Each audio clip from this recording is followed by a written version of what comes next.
Selena stumbled into the hotel lobby with a gunshot wound. She was losing blood fast. The staff ran toward her, and before she collapsed on the floor, she said four words that nobody in that lobby would ever forget. Those four words would become the most important sentence in the entire investigation. But to understand what happened in that lobby on the morning of March 31st, 1995, you need to go back to the beginning. Not the beginning of that day, the beginning of the woman who walked through that door. Selena Quintanilla had been performing since she was 9 years old. She had spent 15 years building something that most people are told is impossible, a career in a genre the mainstream music industry had decided did not matter, in a language she had learned phonetically as a child, in a world that had told her at every turn that there was no room for her at the table. She had made room anyway. By 1995, she was the best-selling Latin artist in the United States. She had won a Grammy. She had sold out the Houston Astrodome 3 years in a row, breaking her own attendance record each time. She had a clothing boutique, a fashion line in development, and an English crossover album that was almost finished. The album that was going to take everything she had built in the Spanish-speaking market and carry it into the mainstream. She was 23 years old. She had a husband she had married in secret 3 years earlier and had never stopped being certain about. She had 10 acres of land outside Corpus Christi, where she and Chris Perez were going to build a house. She had told her sister Suzette she wanted to plant tomatoes. She had a list of things she was going to do that spring. She had no way of knowing that the spring was not coming.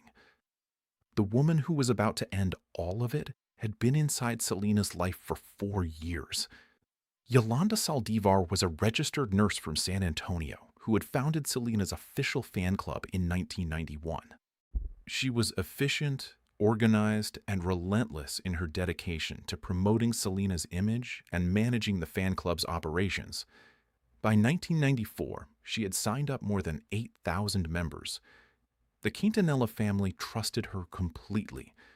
Abraham Quintanilla trusted her enough to put her in charge of Selena's boutiques, the Selena Etc. stores in San Antonio and Corpus Christi that Selena had opened as the first step toward building a fashion empire. Yolanda moved from fan club president to boutique manager. She had access to the finances, she had access to the records, she had access to everything. And sometime in 1994, she began stealing from it. The exact amount has been disputed over the years. What is not disputed is that by early 1995, the irregularities were becoming impossible to ignore. Receipts that did not match, money that could not be accounted for, suppliers in Mexico who reported payments that had never arrived. Abraham began investigating in February 1995. The more he looked, the worse it appeared. He confronted Yolanda. She denied everything. He told Selena what he had found. Selena did not want to believe it. Yolanda had been part of her life for 4 years. She had been present at some of the most significant moments of Selena's career. She was someone Selena had trusted in a way that did not come easily to her. But the evidence was not something that could be explained away. And here is where something important happened that most tellings of this story leave out. Selena did not let her father handle it. She decided to handle it herself. She called Yolanda.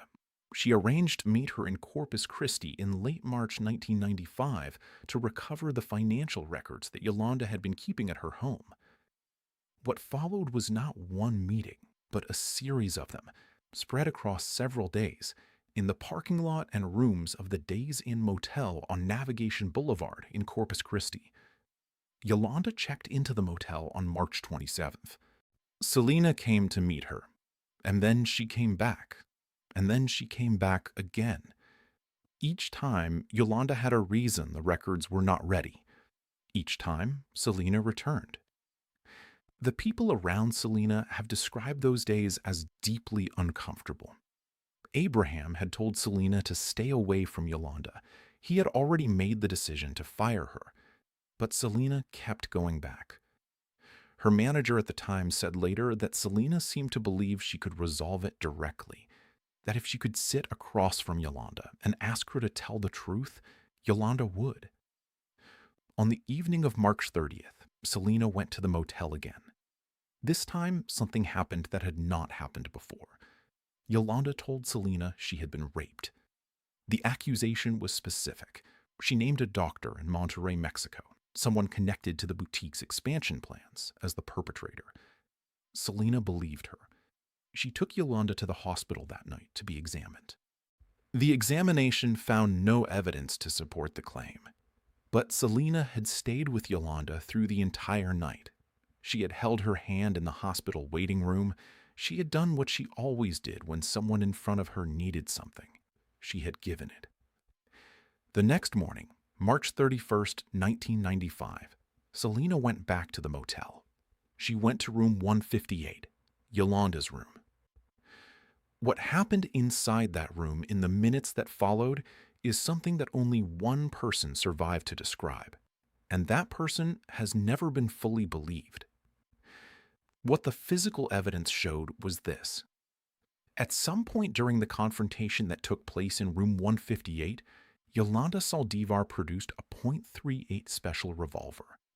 Selena attempted to leave the room. A single shot was fired.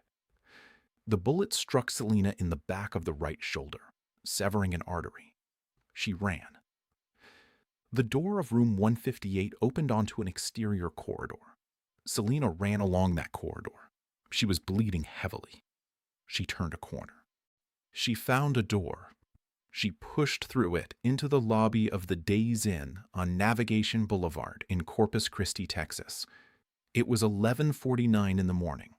There were hotel employees at the front desk. There were guests in the lobby. Every person in that room stopped when the door opened. The woman who came through it was in a purple jacket. Her dark hair was loose around her face.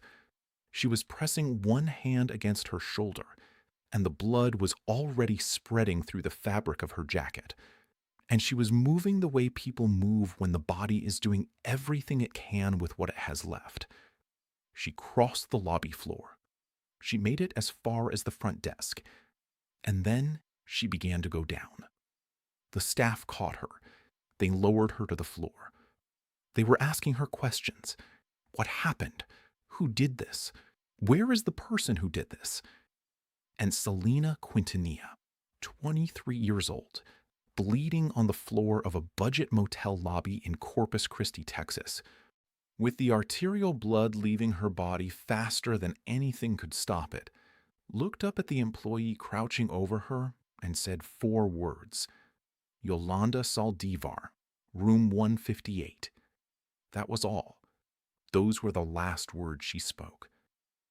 Emergency services were called at 11:49 a.m. Selena was transported to Corpus Christi Memorial Hospital. The trauma team worked on her for over an hour. At 1:05 in the afternoon, Selena Quintanilla was pronounced dead. She was 23 years old. She had been married for less than 3 years.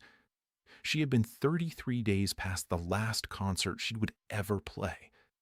She had been 5 months away from the release of the album that was going to change everything. The 4 words she had spoken in that lobby were the first information police had about the shooter. Officers responded to room 158 immediately. They found Yolanda Saldívar inside with the revolver. She did not surrender immediately. What followed was a standoff that lasted 9 hours. And 45 minutes, Yolanda sitting in a pickup truck in the motel parking lot with the weapon pressed to her own head, while negotiators talked to her through a loudspeaker.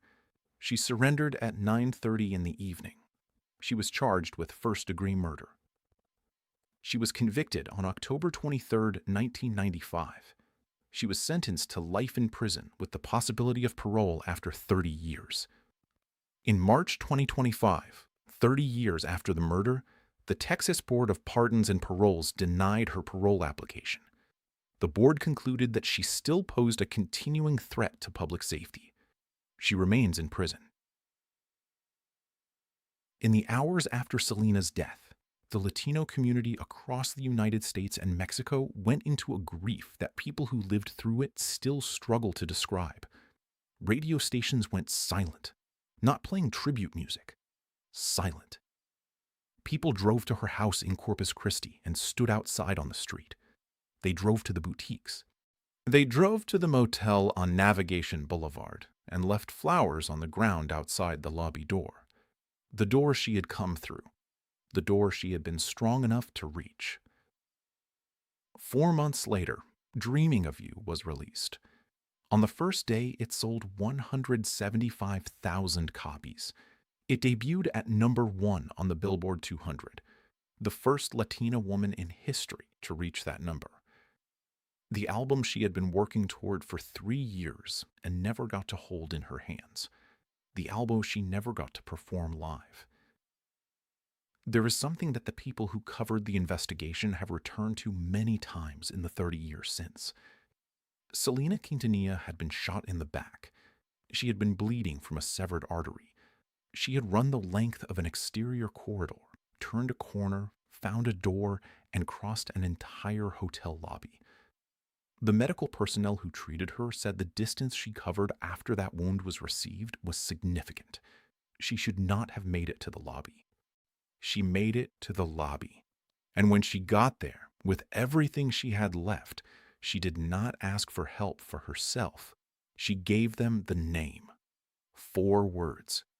Yolanda Saldívar, room 158. Some people, when you learn who they really are, you learn it at the very end. Selena Quintanilla spent her entire life giving everything she had to the people in front of her. She did it from stages in front of 67,000 people. She did it in lobbies with nobody watching. She did it at the very last moment she had. If this story moved you, subscribe. Every day we tell a story like this one. We will see you tomorrow.